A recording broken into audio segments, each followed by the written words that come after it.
Ég ætla að kynna hérna til sögunar viðtal við mann sem heitir Nigel Lawson. Nigel Lawson var fjármálaráðherra í tíð Margaret Thatcher, var nú frægur sem slíkur að búa til þann efnahagspakka sem hún setti fram og var mjög umdeildur. Hann hefur verið í lágvaradeild breska þingsins og hann tók þar fyrir loftslagsmál. Hann var í viðskiptanefnd lágvaradeildarinnar, efnahagsnefnd lágvaradeildarinnar sem setti fram skýrslu loftslagsmál. Hann hefur skrifað bók þetta sem ný útkomin í Bretlandi. Og hann Sveinn Guðmarsson, fréttamaður í London, hann tók við hann viðtal í London daginn. Best að geta þess í leiðinni að Nigel Lawson faðir hinnar íðilfögru matreiðslugyðju Nigel Lawson. En við sjáum sem sagt Nigel Lawson hérna.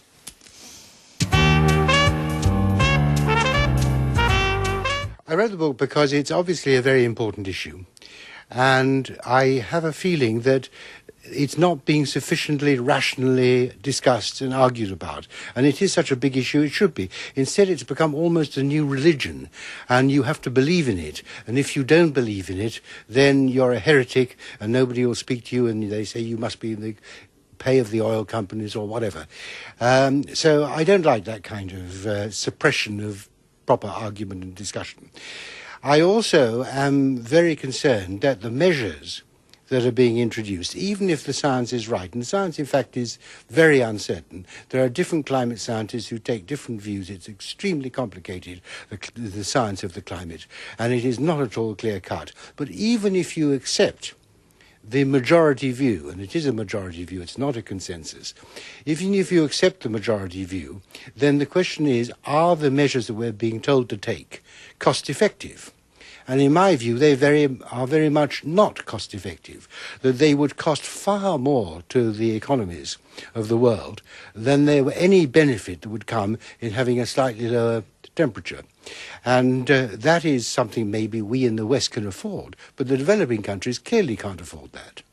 Nokkur misserur síðan loftslagsnefnd Sameinuðu þjóðanna skilaði loka skýrslu sinni þar sem því var lýst yfir að hlýnun jarðar væri óvefengjanleg staðreynd, magn koltvísýrings í andrúmsloftinu væri margfalt hærra en undanfarin 650.000 ár og að útblástur mannkins á gróðurhúsalofttegundum væri langlíklegasta skýringin á þessari þróun.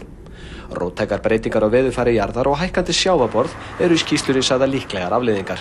Look, what the IPCC says, and the scientists on the IPCC, their report, and that is the majority view, is that they think that most, not all, most of the warming that occurred in the latter part of the 20th century was very likely due to carbon dioxide emissions. Not all of it, just most of it. But how much of it really was due to that is a matter of fierce debate. And it is very striking, and this was not predicted by any of these complex computer models which these people use, is that there's been absolutely no further warming so far this century. The 21st century, the temperature has been stable. It hasn't got cooler, but it hasn't got any warmer. And that was not predicted. So it shows, and despite the fact, of course, that carbon dioxide emissions have been rising faster than ever, thanks to the growth of China in particular, very rapid growth of China and also India. So it is very, very uncertain. But what I go on to say is, and I go on to show, is that in fact warming brings some benefits and as well as bringing some disadvantages. And you can adapt to the disadvantages. That's what people do. After all, the climate is very different in different countries of the world today, and people adapt to the different climates in different countries. And if you adapt to where the problems are, and you can, but you keep all the benefits, then the damage, if there is any damage, is very slight to the world's economies and to living standards. But the harm done by moving from a cheap energy source to a much more expensive energy source is huge, and it'll slow down growth. And of course, countries like China and the developing world generally feel that the most important thing for them is to get their people out of poverty and the malnutrition and disease which comes from poverty and the premature death that comes from poverty. Get them out of that as quickly as possible. So they are quite right to say they want to continue to use cheap energy. So it appears as if the remedy is much more dangerous than the disease. But do you think that nothing should be done then at all? As I say, I think that we have got to adapt. Even the IPCC admits that adaptation can be useful. They didn't in their previous report, but in this latest report, the 2007 report, they do grudgingly admit that adaptation is important. But they make two assumptions which I think are both of them absurd.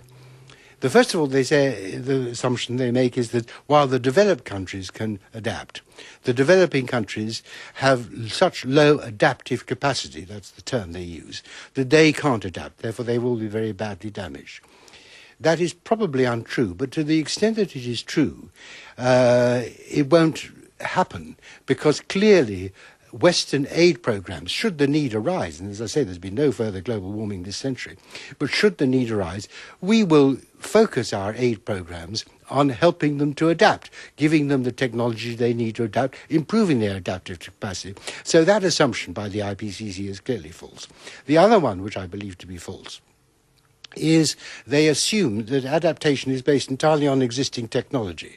In other words, while they look ahead 100 years to see what will happen to the temperature in their opinion, they assume no further technological development over the next 100 years. And that historically is nonsense.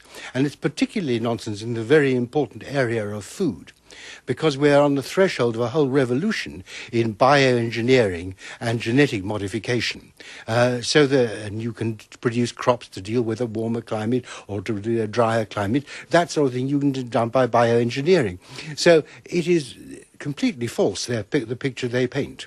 Lawson viðurkennir að hann sé hrópandi í eyðimörk í þessum efnum og oft sé erfitt að standa fyrir skoðunum sem ganga gegn þeim sem meirihlutinn aðhyllist. Well, you're quite right, it is very difficult. I mean, I'm a heretic in my own party because all three political parties in this country, in the United Kingdom, are singing the same song, the same politically correct song, and trying to outdo each other. So I am standing apart from that as an individual, and it is difficult. And I can tell you one example of that. I've written books before. This is my fourth book. And my three previous books, they've all been on something different. My three previous books, no difficulty at all in getting a publisher. Indeed, I got signed up with a publisher before I'd even written the books. On this occasion, I could not get my agent. I have a very, very good agent. My agent went to every British publisher and not one of them would publish it because it was politically incorrect. And eventually I had to go to an American publisher who has an English subsidiary here in London, and that's how it's been published. Al Gore was in Iceland yesterday and giving a big lecture on what to do lest the planet perish. He was encouraging Icelanders to change their ways. Do you think Icelanders should listen to his advice? No, I don't. I think that Al Gore is preaching a gospel which is completely false, and worse than false, it's damaging. And Al Gore, you know, his film An Inconvenient Truth, which was a great success in the box office sense, but somebody brought a court case in this country, in the United Kingdom, because it was going to be shown in all schools, and somebody said it shouldn't be because it's untrue. And the judge, and this was an impartial judge in the High Court in London, found that there were at least 11 major errors in the Al Gore film. So I don't think you should need to be persuaded by Al Gore. But other people must have been questioning your agenda, just like you've been questioning Al Gore, since both of you are politicians. I mean, is your position any different from his, really? My position is different from his. I mean, I think he is potentially still an active politician, whereas I'm a lot older than him and I'm fully retired. And because I'm fully retired, I can speak my mind. That's another bad thing about the climate of opinion, if I may use that expression, nowadays, that there are many youngsters, both in the scientific community and in politics, who would like to speak out much in the way that I am doing, but they daren't do that because this would damage their career prospects so much. Whereas I, with my career behind me, I don't have any career prospects anyway, so I can speak out, and I think that it behoves us to do so. And it is very striking, going back to the climate scientists you were discussing earlier, that if you look at the retired climate scientists who are no longer looking for funding, you find many more are on the skeptical end of the spectrum.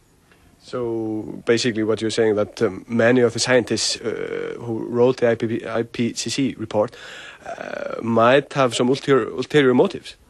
No, I wouldn't go as far as to say they have ulterior motives, but they are part of a scientific climate which is very difficult to escape from if you want to get funding, because most science is state-funded nowadays, one way or another, and if you want to get funding or if you want to get promotion, it is very difficult. But and certainly it is well known, because there's still many climate scientists. Okay, they're a minority, but a very substantial minority. We're talking about hundreds and hundreds of eminent climate scientists who disagree with the IPCC version. Just to conclude, what do you think about your old Conservative Party, the stance as he has taken since you brought it up earlier? No, I disagree with my party's stance on this very clearly, and I hope that they will not make foolish commitments which will oblige them to institute damaging policies when they come into office, because they're ahead in the polls. It's very likely that they will win the next election. So I certainly don't want them introducing stupid policies.